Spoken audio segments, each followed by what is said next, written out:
I often hear people talking about, oh, I'm so antisocial, or she's so antisocial, or he's so antisocial, or I'm just being so narcissist. And they use these terms without really knowing the seriousness of what this means. Sociopaths, psychopaths, and narcissists, especially the malignant narcissists, have a lot in common. Now, there are differences, but they do have a lot in common. And when people are using the terms or throwing these terms around, I'm very antisocial. When you say that, you must not know what that means. My name is Fawzia Shah. I'm a licensed clinical social worker.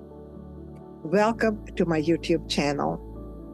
And so in this video, I'm going to talk about what's the common theme between the narcissists, sociopaths, and psychopaths. So let's get started.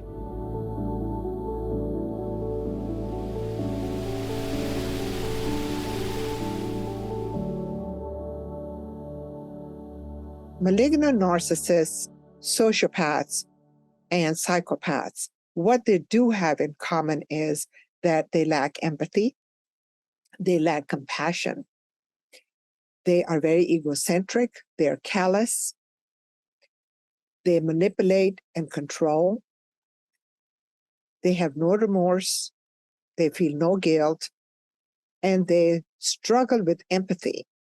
They are not able to empathize with other people, and they don't realize and not even care as to the impact of their behaviors is going to have on other people.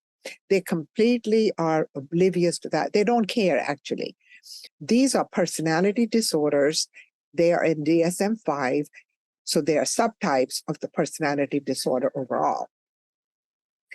Malignant narcissists suffer from a lot of anxiety, and part of the reason they suffer from so much anxiety is because they are afraid to get exposed.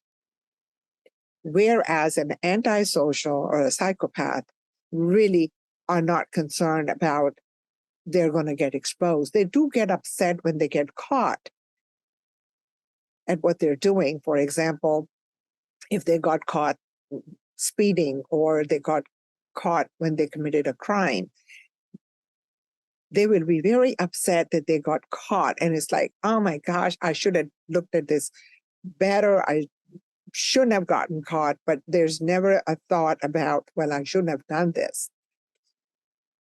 We start to see antisocial and psychopath, especially antisocial behaviors, very early on in childhood and adolescent.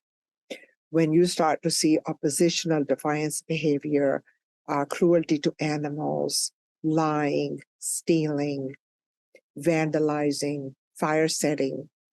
So when you start to see these behaviors, it's time to note that and actually need to take the child and the adolescent to a therapist so they can work with the child and help them to see how their behaviors are impacting them in a negative way and others around them.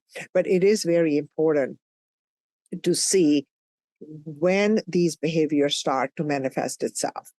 And it's psychopaths and sociopaths, especially very early on in childhood. Now, with sociopaths and psychopaths, and especially even in adolescence, you will start to see their vandalism, their fire setting, lying and stealing will end them up in the legal system. And so a lot of times we see juvenile detention centers are full of people that have exhibited the vandalism, the fire setting, lying, stealing, cruelty to animals. And that's the beginning of how they end up in the legal system, even as adults. My recommendation is that very early on, if these Uh, behavior patterns are caught by the school, by the parents, even by your neighbors.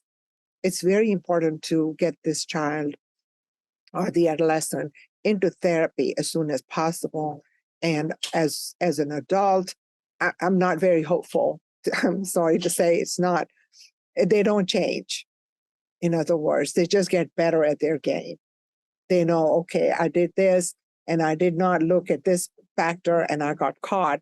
So I need to make sure the next time when I do this, I'm not going to get caught.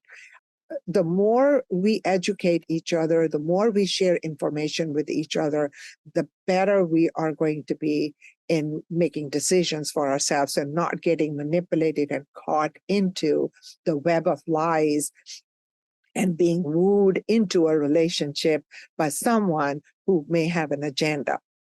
And they mark their target, they mark the person who they are going to use. And this is the sociopaths, psychopaths, and malignant narcissists. Narcissists in general, they come very planned. They know exactly who they're going to target. They know who they have marked. And if you have been targeted and if you have been marked, my recommendation is to please get you a very good therapist and start working on the damage that was caused to you. So I hope that you liked this video today. And if you did, please hit the like button, subscribe to my channel. And I want some comments from you guys. I want to engage you in this conversation because this is a very important conversation. We think that we are protected by the law. So how do you protect yourself? Because sociopaths, narcissists, and psychopaths mark their targets. I hope that you will not be a target. I am wishing you the best.